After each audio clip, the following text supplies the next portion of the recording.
the eyes that raise doubt. They say love makes you blind. But maybe love just teaches you to look away, until you can't anymore. I remember the first time I saw her. My wife. Her name lit something up in me. Her voice, her laugh, her fire, it was everything I wanted. When we found out we were having a baby, I cried. She laughed at me for crying, but then she cried too. And when our daughter was born, I swear I had never loved someone more instantly. She was perfect. From her tiny fingers to the way she curled into my chest, like I was her home. But there was something I noticed almost right away. Her eyes. Dark. Deep brown. Nothing like mine. Nothing like my wife's. We both have green eyes. It's rare enough that people notice it all the time.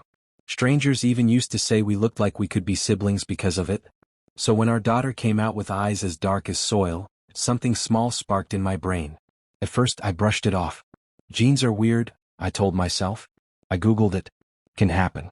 Green-eyed parents can technically have a brown-eyed child. It's rare, but not impossible. So I let it go. Or at least I tried to. But that seed never stopped growing. Every time someone said, "She doesn't really look like you," or, "Where'd those brown eyes come from?" I'd smile, and then think about it for hours. I told myself I was overthinking. I mean, she's my baby. She laughs when I laugh. She runs to me when she's scared. She even holds my face when she wants to say something important.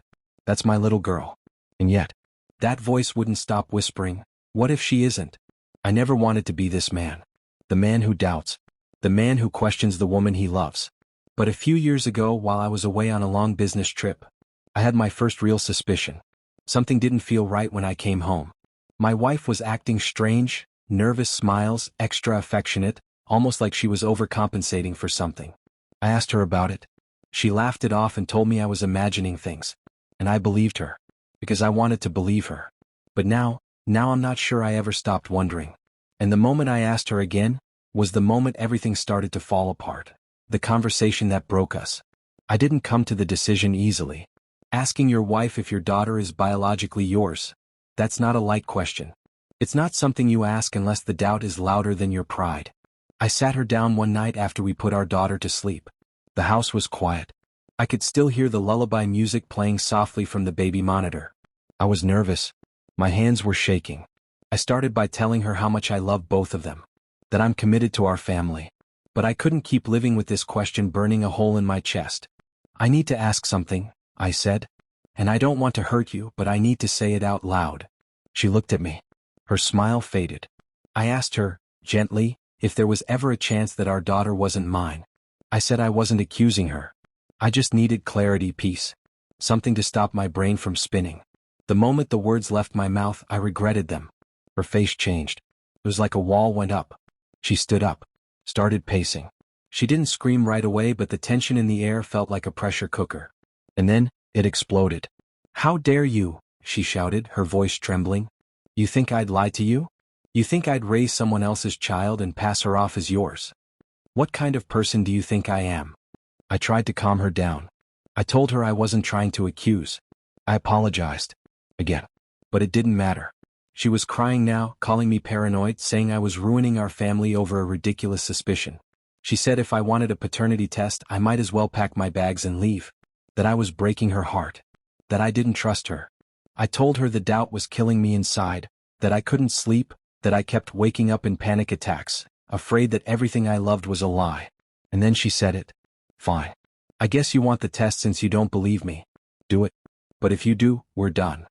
I froze. It wasn't a choice. It was a trap. I apologized again. Told her I didn't need the test. That I'd drop it. That I believed her. Even if I didn't. And she walked away. The days after that were cold. Different. She'd smile, but only with her lips. She kissed me goodnight, but her body never turned toward mine again. And then, I made a mistake. I posted on Reddit. Just to get it off my chest. Just to see if anyone else had ever felt this kind of torment. I didn't think she'd see it. I never thought she'd look through my phone. But she did. And that's when everything shattered, for good. The ghost of a secret. I didn't sleep that night. I couldn't. The silence between us was louder than any argument we'd ever had. She stayed in the bedroom. I sat on the couch, staring at the wall. The baby monitor still played its lullaby in the background, innocent and oblivious like our daughter. I had no idea what to expect the next morning.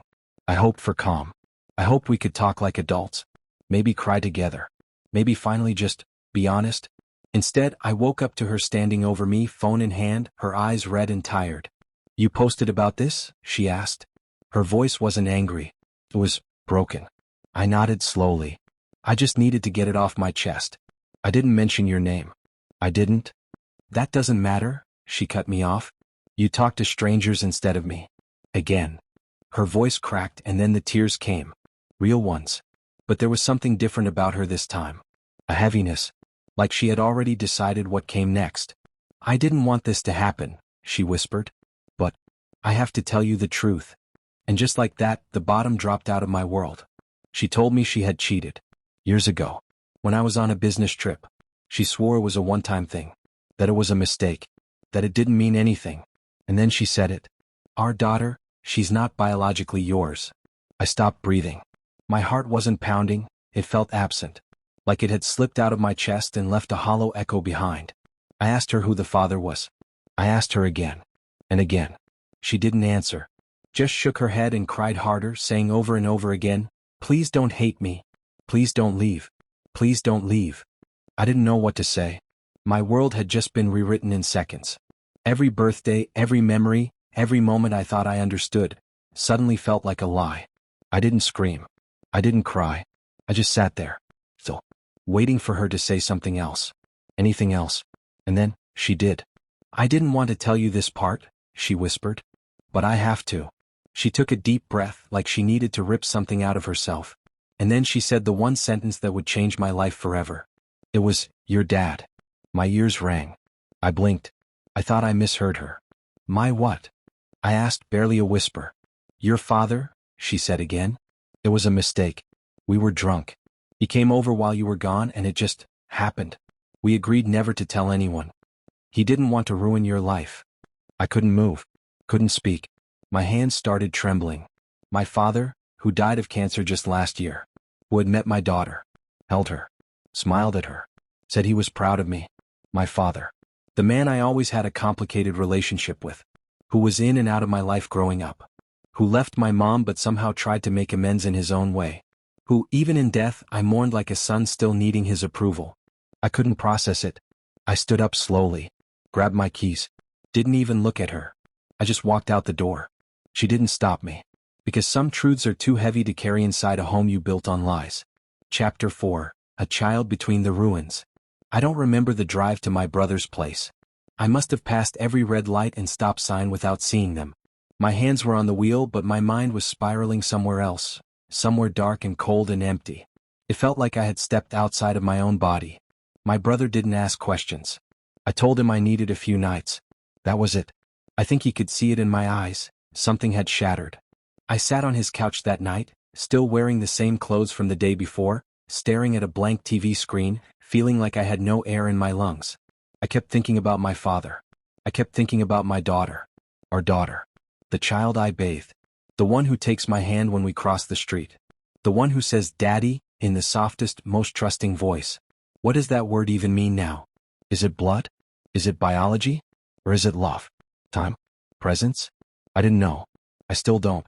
The next morning I watched an old video on my phone, one I had forgotten about. It was her second birthday. She had cake all over her face, giggling as I sang the wrong words to the birthday song.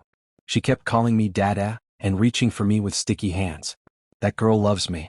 And I love her. But now, every time I look into her eyes, I see him. My father. I don't know if it's real. I haven't taken a DNA test yet. She confessed, but what if it's a lie? What if she pinned it on him because he's not here to deny it? What if she thought it would hurt me less? Or, what if it is true? How do I tell my daughter someday that her biological father was her grandfather? That her dad raised her as his own while quietly breaking apart inside? I feel like I'm in some twisted nightmare I can't wake up from. Like I'm stuck between two doors. Behind one is the truth, behind the other is the life I thought I had. I want to scream. But there's no one to scream at. He's gone. She's shattered. And my daughter, she's innocent. She didn't ask for any of this. So what do? Do I stay her father? Or do I disappear before I become another man who lets her down? My name, her father. The DNA test sat in the drawer for 2 weeks before I touched it. I kept telling myself I didn't need it. That I already knew the answer. That I should just move on, accept it, and figure out how to be a father to a little girl who may be my half-sister. But that silence, that uncertainty, it was louder than anything. So I did it. Alone. No drama. No announcement. I sent it in, waited in agony, and when the email finally arrived, I sat on the edge of the bed for nearly 20 minutes before opening it. Not a match. It was official. Scientifically, biologically, undeniably, she wasn't mine. And yet, in that exact moment, I realized something I never expected. I didn't love her because she was mine. I loved her because I raised her. Because she clung to my finger as a baby. Because she called out for me when she was sick. Because she runs into my arms when I pick her up from daycare. Because every memory I have of being a father is with her. So what does that piece of paper really change? I'll tell you what it changes: everything and nothing. I met with a lawyer. The divorce is in motion. I haven't told the full story to anyone yet, not even my brother. But I know I will. Eventually. People are going to ask questions. Maybe even judge. But I can't care about that anymore. I'm seeing a therapist now. She's helping me put words to things I didn't know how to name. Betrayal. Shame. Grief. But also a resilience. Self-worth. Healing. As for my daughter, she still calls me Daddy. She doesn't know what's happened. She doesn't need to. Not now. Not yet. Maybe not ever, at least not until she's old enough to understand how complicated love can be. I pick her up every Saturday now. We go to the park. We feed the ducks. She holds my hand and I swear she holds it tighter now.